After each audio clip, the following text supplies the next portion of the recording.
Would-be sport bike squids rejoice, there's a new kid on the block, one that is acceptable for beginners to start on and basically puts all other beginner sport bikes to shame. Yes, today we're talking about the Yamaha R7.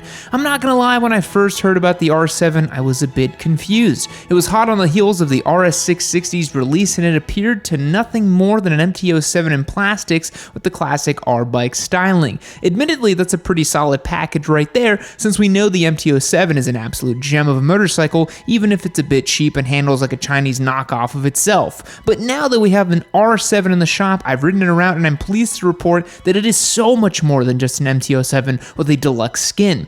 But does it live up to all the hype? Today we're going to give the R7 the whole so you want a blank bike treatment and determine once and for all if the R7 is worth your time or if it's too little too late to dethrone the RS660. But we both know you're here to have your opinions validated, but did you know you would win an R7? Yeah, that's right, you already know that we give away motorcycles and I didn't just buy an R7 for funsies, I bought it as a giveaway bike. Click those links down below and get yourself signed up to win an R7 for free. If you sign up through YammieNoob.co, you'll get access to our Discord server with thousands of other riders from all around the world, all hanging out and talking motorcycles 24/7. You'll also get access to exclusive live streams, behind the scenes content, and more. We've also got merch.YammieNoob.co and shop.YammieNoob.co, and we can get shirts, hats, tires, tools, and riding gear, and every dollar you spend is an entry to win any of our giveaway bikes. You just need to select your sweepstakes and you are in. Don't forget to get yourself entered to win because you're not going to want to miss out on the Yamaha R7 we're giving away.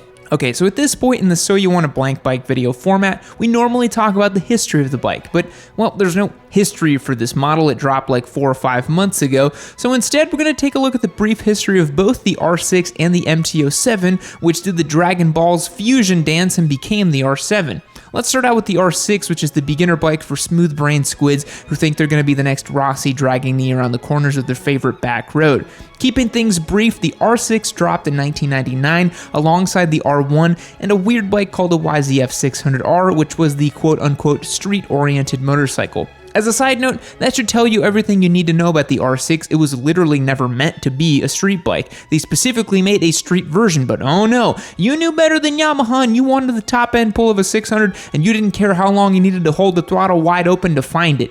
Anyway, the original R6 was making 100 horsepower out of its 599cc inline 4. Over the next 17 years, the engine and frame went through a series of changing, boosting compression, making a maximum of 127 horsepower for the 0809 version. A big update came in 2017 when they updated the styling to match the 2015 R1. It got 43mm inverted forks, a new rear shock, lighter tank and frame, ABS, and traction control. The brochure claimed a whole 8% reduction in drag, which caused street squids to cream themselves and anoint the R6 the greatest beginner bike ever because you can grow into it, right? Then Yamaha did the right thing and took the R6 out in the behind the barn with Old Yeller and put it out of everyone's misery because it wasn't selling and because of Euro 5, and on that day there was little rejoicing from the R6 faithful. During all this time when Yamaha was busy making bigger and better sport bikes, they dropped the MT07 with little fanfare and it became an overnight smash hit among people who actually want to have fun on a motorcycle. Its front end was made out of pogo sticks and the stock rubber was everyone's least favorite Michelin Pilot Road 3s, which would last longer than your motorcycle.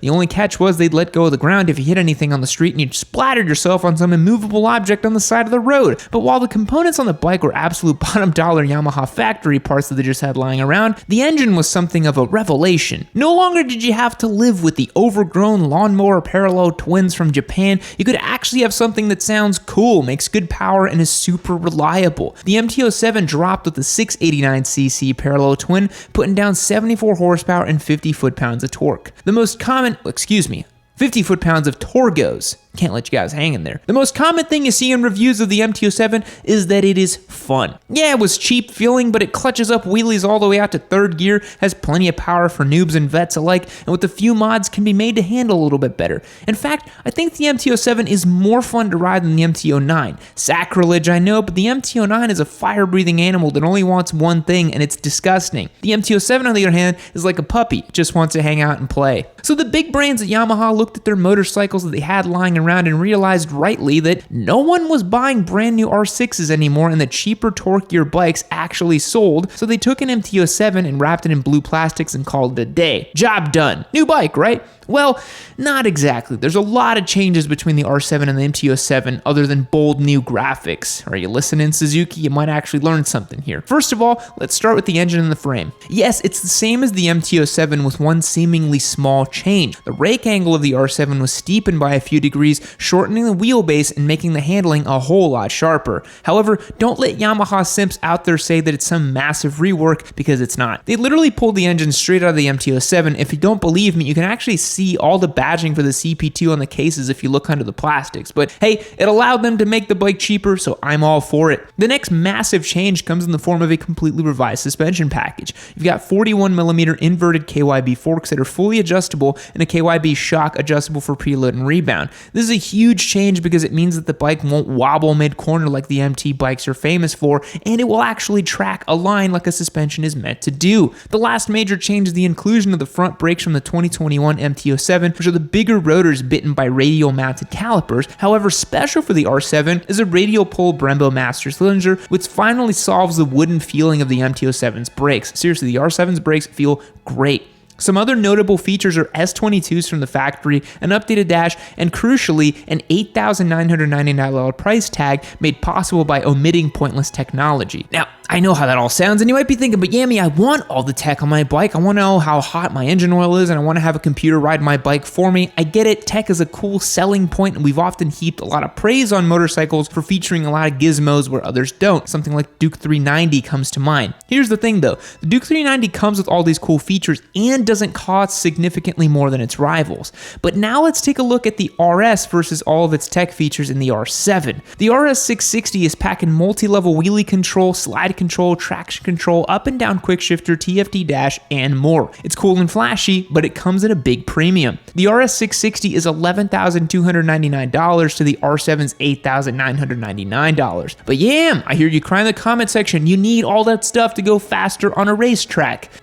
Do you though? It's true that leader bikes need all that stuff to help wrangle all the power, but the RS is only making 100 horsepower, and that's at the crank. It's my firm opinion that all this tech on 100 horsepower or less bikes is completely ridiculous, and yes, Spite, that does include your SMCR. Why did you buy a supermoto with wheelie control, my man? By comparison, the R7 has a shift light, a slipper clutch, and that's it. It's just you and the bike, which is basically better in every way, and a cable-actuated throttle that feels oh so good. Okay, so boxing done, let's compare this bike to the competition. The first and most obvious is the RS660, which we've just got done covering. Honestly, if you're looking at a fun bike to ride around the street and the track, the R7 makes more sense. It's cheaper, it will teach you all the same things. The only reason to get the RS is for the extra power and the slightly more relaxed ergonomics. Note I say slightly. The R7 really is not that bad. Next up, you've got the Ninja 650. Ooh, I'm gonna rub my hands here. This is where the fun begins. The Ninja 650 is officially worthless now. The R7 kicked the Ninja down the stairs, stole its lunch money, and teabagged it. Don't believe me? Well, first of all, the R7 is making more power. 74 and 50 versus 67 and 47 out of the Ninja. Spec sheet warriors, back me up here. The R7 also handles so much better thanks to its fully adjustable inverted suspension and the setup on the frame and the geometry of the bike. The brakes are actually good for stopping the motorcycle, and it's lighter. Not by much, mind you, the R7 clocks in at 414 pounds and the Ninja is 423, but lighter is better, so another win for the R7. Come on, spec sheet warriors, back me up. Now, I'm not going to argue about looks because people like what they like, but for my money, you cannot beat the R-Bike styling. It looks awesome. One thing that can be argued about is exhaust note. The CP2 just makes a way better sound than the Kawasaki Parallel Twin. I mean, seriously, just listen to these. This is the Ninja 650 sound.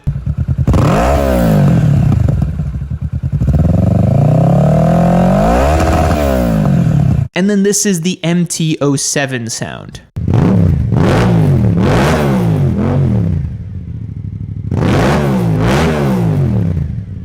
Literally the only thing the Ninja has is its price as a TFT dash, but honestly, at $7,599, you'd be better off spending a little bit more and getting an R7. The last bike I wanted to take a look at was the Honda CBR 650R. If you want to know what I think about the R7 versus CBR 500R, I can answer that one real quick. It's the R7, job done. The CBR 650R is a bit of an odd duck. It's an aggressive-ish street-biased sport bike. From where I sit, there's two reasons why someone would want the CBR versus the R7. The first being power. The CBR is packing a 649cc inline 4, putting down 95 horsepower and 43 foot-pounds of torque. It also makes its power like a typical inline 4, meaning you have to rev it out to find all the power. This one's for sure not a beginner bike. It's a bit too much power, but returning riders or someone with more miles under their belt might appreciate the extra ponies. The second reason someone might get the Honda is for the sound. When we had the CB650R as a giveaway bike, we put a full system on it and it made a really great sound. Whether the extra power and sound is worth an extra $700 is up to you.